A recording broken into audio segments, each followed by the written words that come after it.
اللہ الرحمن الرحیم السلام علیکم ورحمۃ اللہ وبرکاتہ۔ خطوات الی الایقاظ کی ایک اور ایپیسوڈ کے ساتھ آپ کے ساتھ موجود ہوں۔ بیداری کے چند قدم آج جس موضوع سے ہم لینا چاہیں گے وہ موضوع ہے کامیابی اور شکر گزاری کی اصل پہچان۔ کامیابی کے روپ پہچان جانے والا انسان اپنی زندگی کے ہر دن سے کچھ نہ کچھ ضرور سیکھتا ہے، اور پھر اس کے اندر ایسی شکر گزاری آتی ہے کہ وہ اپنی زندگی کے ہر لمحے کو اپریشیٹ کیے بغیر رہ نہیں سکتا، اس لیے کہ یہ وہ انسان پھر بن جاتا ہے جو ناکامی کو کبھی بھی کامیابی کا دشمن نہیں سمجھتا، بلکہ ہر پہلو سے سیکھتا جاتا ہے۔ ناکامی سے انسان ڈسکریج پھر نہیں ہوتا، اس کا حوصلہ نہیں ٹوٹتا۔ جب اس طرح ہمارے اندر شکر گزاری کا ایلیمنٹ آتا ہے تو ہم ہر ناکامی سے بھی انسپریشنز لیتے ہیں۔ ہاں، ڈیپینڈ انسان پر کرتا ہے اس نے کتنا اپنا یقین مضبوط رکھا ہوا ہے، کتنا رب پر توکل ہے۔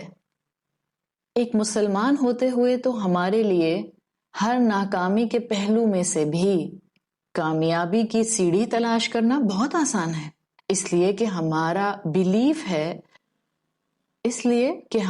بیلیف ہے کہ ہماری زندگیوں میں جو بھی ہوتا ہے اس میں ہمارے لیے خیر کا پہلو چھپا ہوتا ہے، بس ہمیں محنت کر کے ڈگ کر کے اس خیر تک پہنچنا ہوتا ہے۔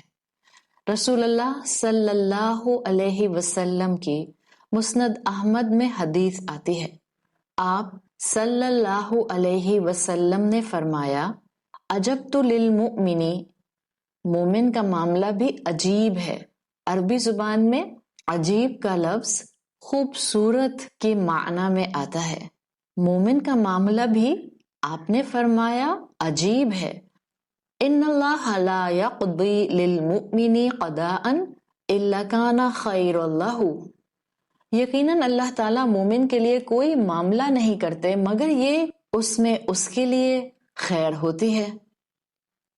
اور یہ کس کے لیے کہا؟ مومن کے لیے۔ مومن کون؟ جو اپنی زندگی میں اپنے رب کی بات کو مانتے ہوئے اپنے روز و شب گزارنے کی کوشش کرتا ہے۔ وہ ہائی کوالٹی مومن بھی ہو سکتا ہے اور ایک بیئر منیمم پر کوشش کر کے قدم با قدم چلنے والا مومن بھی ہو سکتا ہے۔ شرط ہے کہ مومن ہو تو اب جو بھی اس کی زندگی میں معاملہ ہوگا اس سے وہ خیر کا پہلو ہمیشہ تلاش کر سکتا ہے، اس لیے کہ اللہ کے رسول صلی اللہ علیہ وسلم نے فرمایا، الا کان خیر له، کچھ بھی اس کے ساتھ نہیں ہوتا سوائے اس کے کہ اس میں اس کے لیے خیر ہو۔ اسی لیے تو اللہ کے رسول صلی اللہ علیہ وسلم نے ہمیں ہر حال میں الحمدللہ کہنے کی تلقین کی ہے۔ الحمدللہ علی کل حال، الحمدللہ تتم الصالحات۔ انسان کی زبان پر ہر لمحہ، چاہے وہ خوش تھا یا اس کے لیے مشکل لمحہ تھا، اس کی زبان پر الحمدللہ کا ورد جاری رہے۔ یہ مائنڈ سیٹ ہمارا اسلام اس لیے بنانا چاہتا ہے تاکہ زندگی کے مشکل لمحات میں بھی ہمیں دوبارہ سے کھڑے ہو جانے کی ہمت مل جائے، محنت کرنے کا ارادہ بن جائے، اور زندگی کو ہر دن ایک نئی انرجی کے ساتھ ہم شروع کر سکیں۔ اس کیفیت سے صبح کرنے والے اپنی زندگی میں موجود ہر نعمت کو اپریشیٹ کر سکتے ہیں اور اپنے ہر دن کو بہتر بنانے کی طرف قدم اٹھا سکتے ہیں۔ سوال یہ کبھی ذہن میں ٹکراتا ضرور ہے کہ آخر مشکل ہماری زندگی میں آتی ہی کیوں ہے؟ ان پلیزنٹ واقعات کو فیس ہی کیوں کرنا پڑتا ہے؟ ہمیں کانسٹنٹلی پریشان کرنے والے لوگ ہماری زندگیوں میں شامل ہی کیوں ہوتے ہیں؟ آپ کے سوال کا جواب بہت کمپریہنسولی قرآن اور رسول اللہ صلی اللہ علیہ وسلم کی احادیث دیتی ہیں۔ سورۃ محمد کی آیت نمبر 31 میں اللہ تعالیٰ فرماتے ہیں وَلَنَبْلُوَنَّكُمْ حَتَّى نَعْلَمَ الْمُجَاهِدِينَ مِنْكُمْ وَالصَّابِرِينَ، اور تاکہ ہم تم کو آزما لیں یہاں تک کہ ہم جان لیں کہ تم میں سے صبر کرنے والے اور سٹرگل کرنے والے کون ہیں۔ تو زندگی میں مشکل کیوں آتی ہے؟ اس کا جواب تو آپ کے سامنے قرآن کی آیت سے خود ہی آ گیا کہ اللہ تعالیٰ آزماتے ہیں۔ اب اللہ تعالیٰ کیوں آزماتے ہیں؟ اس لیے کہ ہم جس دنیا کا حصہ ہیں اس دنیا کو تو کہا ہی امتحان گاہ جاتا ہے، اور زندگی ایک امتحان ہے۔ جیسے کسی نے کہا ہے نا، استاد تو سبق دے کر امتحان لیتا ہے، جبکہ زندگی کا معاملہ الٹ ہے، زندگی امتحان لے کر سبق دیتی ہے۔ تو یہ جو مختلف حالات آ رہے ہوتے ہیں، یہ زندگی میں ہمیں مختلف سبق دینے کے لیے حالات آ رہے ہوتے ہیں۔ تو مشکلات اور مشکل انسان زندگی میں جو آتے ہیں، اصل میں وہ ہمارا امتحان ہوتے ہیں، اور ان کے پیچھے اللہ کی بہت سی حکمت موجود ہوتی ہے۔ ہاں، یہ حکمتیں ہمیں ہر مرتبہ سمجھ نہیں آتی، اس لیے ہمیں مومن بنتے ہوئے اپنا پورا ٹرسٹ اپنے رب پر رکھنا ہوتا ہے۔ جیسے مثال کے طور پر ایک کہانی آتی ہے، اور کہانی ہمیشہ ہمیں بہت کچھ سکھا جاتی ہے۔ ایک کاروبار کرنے والا شخص تھا جو کہ پہاڑوں سے کاڈ فش پکڑ کر لاتا تھا اور پھر میدانی علاقوں میں اس کو بیچ دیا کرتا تھا۔ کیونکہ وہ پہاڑوں سے مچھلی سفر کر کے میدانی علاقوں میں لاتا تھا، تو اس سفر میں اس کو اس مچھلی کو تازہ رکھنے کے لیے فریز کرنا ہوتا تھا، ورنہ مچھلی فریش نہیں رہتی تھی۔ تو اس پروسیس میں کہ وہ پہاڑوں سے مچھلی کو میدانی علاقے تک لاتا، اس کو مچھلی کو فریز کرنا ہوتا تھا، لیکن جب میدانی علاقے میں آ کر مچھلی تھو ہوتی تھی، یعنی جب اس کی ٹھنڈک ختم ہوتی تھی، تو مچھلی میں وہ فلیور ہی نہیں رہتا تھا۔ تو اس کاروبار کرنے والے شخص نے فیصلہ کیا کہ اب وہ مچھلی کو برف میں لانے کی بجائے ٹھنڈے پانی کے ٹینکر میں ڈال کر میدانی علاقوں میں لے کر آئے گا۔ اس سے مچھلی کا فلیور بھی ویسا ہی رہے گا جیسا کہ پہاڑوں کے دریاؤں میں ہوتا ہے۔ اب جب اس شخص نے ٹھنڈے پانی کے ٹینکر میں مچھلی کو لانا شروع کیا، تو بھی مچھلی کا وہ فلیور نہیں تھا جو کہ پہاڑوں پر ملتا تھا۔ کاروبار کرنے والے نے جب غور کیا تو اس کو اندازہ ہوا کہ ٹینکر کے اندر مچھلی بہت لیزی رہتی ہے، زیادہ موو نہیں کرتی، اور اس کی موومنٹ نہ ہونے کی وجہ سے اس کے فلیور میں کمی آ جاتی ہے۔ اب اس کاروبار کرنے والے نے ایک اور ٹیکنیک استعمال کی، اور وہ کیا، اس نے سوچا کہ مچھلی کے ساتھ کچھ ایسا کیا جائے کہ ٹھنڈے پانی کے ٹینکر میں مچھلی لیزی نہ ہو، سست نہ ہو، بلکہ موو کرے۔ کیا طریقہ تھا کہ مچھلی پانی کے ٹینکر میں موو کرتی رہتی؟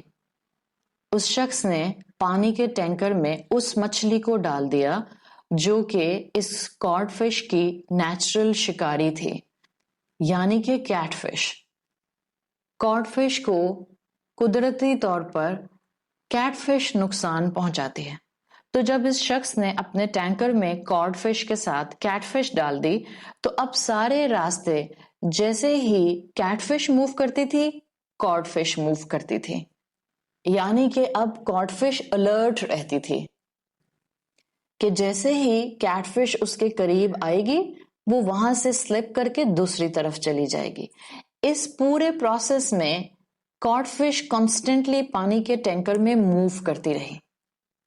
اس ایکسرسائز نے اس مچھلی کو بہت الرٹ اور فریش رکھا، اور جب میدانی علاقے میں لا کر اس کو استعمال کیا گیا تو اس کا فلیور وہی پایا گیا جو کہ پہاڑوں کے دریاؤں سے فریش نکالنے پر ملتا تھا۔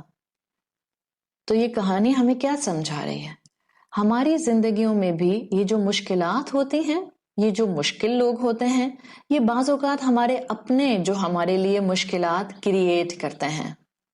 اصل میں یہ ہماری زندگی کی کیٹ فشز ہوتے ہیں۔ کیوں؟ Just to keep you alert, آپ کو اسٹرانگ کرنے کے لیے۔ جب یہ مائنڈ سیٹ ہمارا بن جاتا ہے تو ہمیں یقین ہو جاتا ہے کہ مشکلات ہمیں کمزور کرنے نہیں آتے، بلکہ یہ ہمیں مزید مضبوط کرنے آتے ہیں۔ اس لیے کہ کہا جاتا ہے کہ انسان کا حوصلہ مشکلات میں نظر آتا ہے، وہ کتنا پرسن آف ویلیو ہے، اس کے اندر کتنی ہمت ہے، مشکل وقت میں ہی نظر آتا ہے۔ مشکلات میں ہی تو ہمارا تھریش ہولڈ پتہ چلتا ہے، برداشت پتہ چلتی ہے۔ آسانیوں میں تو سب کچھ ٹھیک ہے، تو ہنسی خوشی زندگی گزر رہی ہوتی ہے۔ تو جب آپ اپنی زندگی میں دائیں بائیں دیکھیں اور آپ کو بعض اپنے بہت چیلنجنگ نظر آئیں، بہت مشکل پرسنالٹیز کے ساتھ نظر آئیں، اور جبکہ آپ اپنے آپ کو دیکھیں کہ آپ ایک اچھا انسان بننے کی کوشش کر رہے ہیں، اس کے باوجود لوگ آپ کو ٹف ٹائم دے رہے ہیں، تو سورۃ محمد کی آیت 31 خود کو یاد کرا کر اپنے آپ کو بتائیے کہ یہ میرے رب کا امتحان ہے۔ رب اس مشکل وقت میں آپ کو قرآن سے جوڑنا چاہتا ہے، فرما برداری اور شریعت سے جوڑنا چاہتا ہے، جہاں سے آپ کو اسٹرینتھ ملتی ہے، جہاں سے آپ کو استقامت ملتی ہے۔ آخر آپ جانتے ہیں کہ کوئلہ جو سب سے سستا پتھر ہے، پریشر سے، استقامت سے وہی بلیک ڈائمنڈ بن جاتا ہے اور ایک ایکسپینسو راک میں تبدیل ہو جاتا ہے۔ دونوں کا ایلیمنٹ تو ایک ہی ہے، کاربن، لیکن یہ کوئلہ، یہ چارکول بلیک ڈائمنڈ کیسے بنتا ہے؟ ٹو ریزسٹ پریشر، برداشت سے، دباؤ کو اپنے اوپر برداشت کر کر کے اس میں یہ صلاحیت آتی ہے کہ یہ ایکسپینسو راک بن جاتا ہے۔ تو یاد رکھیے کہ جو لوگ زندگی میں چیلنج سے ڈیل کرنے کی صلاحیت رکھتے ہیں، مضبوطی سے مشکلات میں پیپل آف ویلیو بنے رہتے ہیں، اپنی استقامت مشکل وقت میں استعمال کرتے ہیں، اللہ تعالیٰ بھی ان کو اس مشکل کے وقت سے کندن بنا کر نکال لیتے ہیں۔ تو اب آج کے بعد زندگی میں جب مشکلات نظر آئیں تو تھوڑا سوچئے اور خود کو بتائیے کہ میرے رب کی اس کے پیچھے ایک حکمت ہے، میرے رب کا ایک پورا اس کے پیچھے میپ ہے جو کام کر رہا ہے۔ دیکھیے، جب ہمارا ایمان ہے کہ ہمارا رب نہ صرف رحمان ہے بلکہ الحکیم بھی ہے، بہترین حکمت رکھنے والا ہے، تو پھر ہمیں اس کے فیصلوں پر یقین بھی رکھنا چاہیے۔ اور ایز لانگ ایز بندہ اپنے رب کے ساتھ اس کی فرما برداری کی کوشش میں جڑا ہوا ہے اور پھر مشکل آتی ہے، تو ہمیں اپنی زندگی میں جلد بازی سے نہیں بلکہ رب پر امید اور توکل رکھتے ہوئے ڈیسیژنز لینے چاہیے، اس لیے کہ ہمارا ایمان ہے کہ اللہ تعالیٰ ہماری ہر کیفیت سے واقف ہیں، ہماری خوشی سے واقف ہیں، ہمارے غم سے واقف ہیں، ہماری پریشانیوں سے واقف ہیں، ہمارے ان ریلیشن شپس سے واقف ہیں جو ہمیں بودر کر رہے ہوتے ہیں۔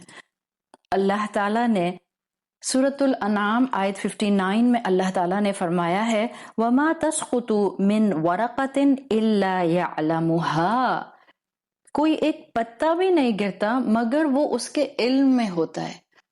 تو بھلا وہ اپنے بندوں کی کیفیت اور ان کی اداسیوں اور ان کے غم اور ان کی پریشانیوں کے بارے میں جانتا نہیں ہوگا؟ So just keep your full trust on Allah سبحانہ و تعالیٰ کہ انشاءاللہ وہ مجھے میری مشکلات میں سے نکال لے گا، بیکاز وہ میرا تھریش ہولڈ جانتا ہے، وہ میری برداشت جانتا ہے، اور ساتھ ساتھ ایک یقین کہ وہ میرے لیے جو پلان کرتا ہے وہ بیسٹ ہوتا ہے۔ رب میرے اندر بہتری لانا چاہتا ہے، رب مجھے خود سے جوڑنا چاہتا ہے، رب مجھے زندگی کی ان ناکامیوں سے اور ان ٹف ٹائمز سے میرے اندر نکھار لانا چاہتا ہے۔ ایسے میں ہم اپنی ہر غلطی سے، ہر ایکسپیرینس سے، ہر مشکل سے گھبراتے نہیں بلکہ ان سے سیکھتے ہیں۔ اسی لیے الحمدللہ ہمارا تعلق ایک ایسے دین سے ہے جس میں ہمیں ہر غلطی کے بعد ایک نیا زندگی کا چیپٹر شروع کرنے کی اپرچونٹی ملتی ہے۔ ہم توبہ کرتے ہیں، ہم اپنی غلطی سے سیکھتے ہیں، ہم واپس پلٹ جاتے ہیں اپنے رب کی طرف، اس راستے پر جو ہماری دنیا اور آخرت کو سنوار سکتا ہے۔ اور جو اپنی غلطی کے بعد توبہ کر لے اور جو اپنی مشکل میں اپنے رب کے سہارے کو مضبوطی سے تھام لے، فقہا کے مطابق اللہ تعالیٰ اس کا رتبہ مزید بڑھا دیتے ہیں۔ جبھی تو انسانیت میں انبیاء اور رسول بہترین انسان تھے، اس لیے کہ ان کے امتحان زندگی کے سخت تھے، ان کو زیادہ برداشت کرنا پڑا، لیکن کیونکہ انہوں نے ان مشکلات میں ثابت قدمی اختیار کی تو اللہ ان سے راضی ہوا۔ جو اللہ سے راضی رہتا ہے اللہ اس سے راضی رہتا ہے، اور جو اللہ سے راضی رہتا ہے وہی اللہ کا ہر حال میں شکر ادا کرتا ہے۔ لہذا زندگی کی مشکلات میں گھبرایا نہیں کیجیے، بلکہ اس میں بھی اپنے لیے نئے حکمت کے پہلو، نئی ٹیکنیکس، نئے انداز، نئی فرما برداریاں رب کی تلاش کرنے کی مکمل کوشش کیا کیجیے۔ تو آج سے انشاءاللہ ہم زندگی میں رب کی فرما برداری کے ساتھ چند قدم جو بیداری کے لیں گے، وہ ہر طرح کے سرکمسٹانسز میں اپنے رب سے خوشگمانی رکھنا ہے، ہر طرح کے سرکمسٹانسز میں اپنی کامیابی کی طرف فوکسڈ رہنا ہے، مشکل میں اپنے آپ کو وہ ٹیکنیکس سکھانی ہیں جن سے ہم یہ سیکھ سکیں کہ اس میں سے بھی خیر نکل سکتا ہے، اس مشکل میں بھی چھپی کوئی نہ کوئی خیر ہے جس کو پا کر مجھے اپنی زبان کو رب کی شکر گزاری کے ساتھ اور پازیٹیوٹی کے ساتھ جوڑنا ہے۔ اس لیے ہمارا قرآن سے اور اسلام کی تعلیمات سے جڑنا بہت ضروری ہے۔ اللہ تعالی ہمیں زندگی میں شکر گزاری کا پہلو نصیب فرمائے اور مشکلات کے اندر صبر اور استقامت کی نعمتوں سے نوازیں۔ سبحانک اللہم و بحمدک، نشہد ان لا الہ الا انت، نستغفرک و نتوب الیک۔ السلام علیکم ورحمۃ اللہ وبرکاتہ۔